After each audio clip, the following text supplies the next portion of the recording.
Bonjour Monsieur Leroy. Bonjour. Maire de Mandelieu-la-Napoule. Tout à fait. Est-ce que vous pourrez nous expliquer vos actions prioritaires aujourd'hui en tant que maire de cette commune?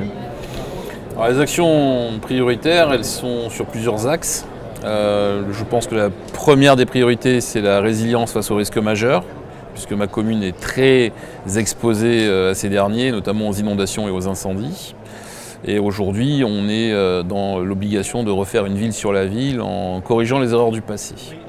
Les autres axes de priorité, c'est le développement économique, naturellement, et la protection environnementale, qui est intimement liée au dessin urbain et aussi à l'économie, puisque aujourd'hui, tout ça se tient. Quelle est votre vision par rapport à ça, justement? Parce qu'il faut voir loin, c'est des travaux qui nécessitent souvent beaucoup de temps, beaucoup de moyens aussi. Comment vous procédez? Alors oui, effectivement, beaucoup de temps perdu aussi, malheureusement, en procédure assez inepte. Beaucoup d'investissements financiers également. Et après, ce qui est quand même passionnant dans tout ça, c'est qu'aujourd'hui, on a l'occasion, on a le devoir de refaire des villes qui répondent à un souhait d'ambition. C'est-à-dire qu'on a souvent longtemps bâti de manière totalement anarchique, sans vision globale, sans vision stratégique, à 10, 20 ou 30, 40, 50 ans. Et on doit retrouver ce sens du temps long.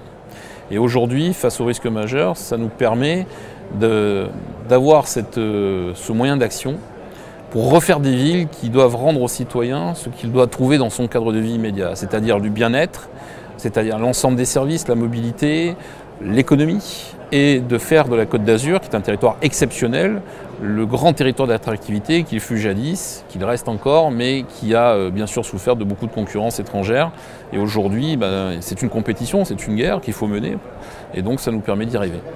Est-ce que vous arrivez à faire passer le message auprès de vos administrés sur l'importance de ces travaux? Justement, le temps long, souvent, on a du mal un peu à percevoir ce qui se fait. Est-ce que vous y arrivez? Alors oui, c'est-à-dire que la ville de Mandelieu a subi en 4 ans 3 inondations majeures, donc il y a une conscience citoyenne qui est quand même très ancrée, il y a une volonté, une attente, il y a aussi une relation de confiance à avoir, c'est-à-dire qu'il faut dire très clairement ce vers quoi on veut aller. Il ne s'agit pas de faire des grandes paroles, des belles promesses au moment des campagnes et de ne pas les tenir, il faut avoir un rapport du quotidien pour faire un petit peu un rapport d'activité et établir nos objectifs.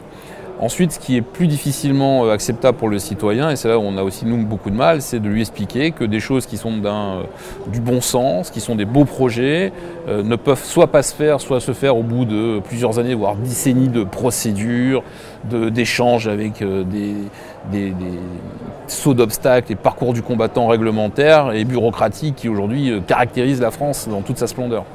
Et ça, malheureusement, c'est beaucoup plus difficile à tolérer, à accepter et à admettre. Je vous remercie. Merci à vous.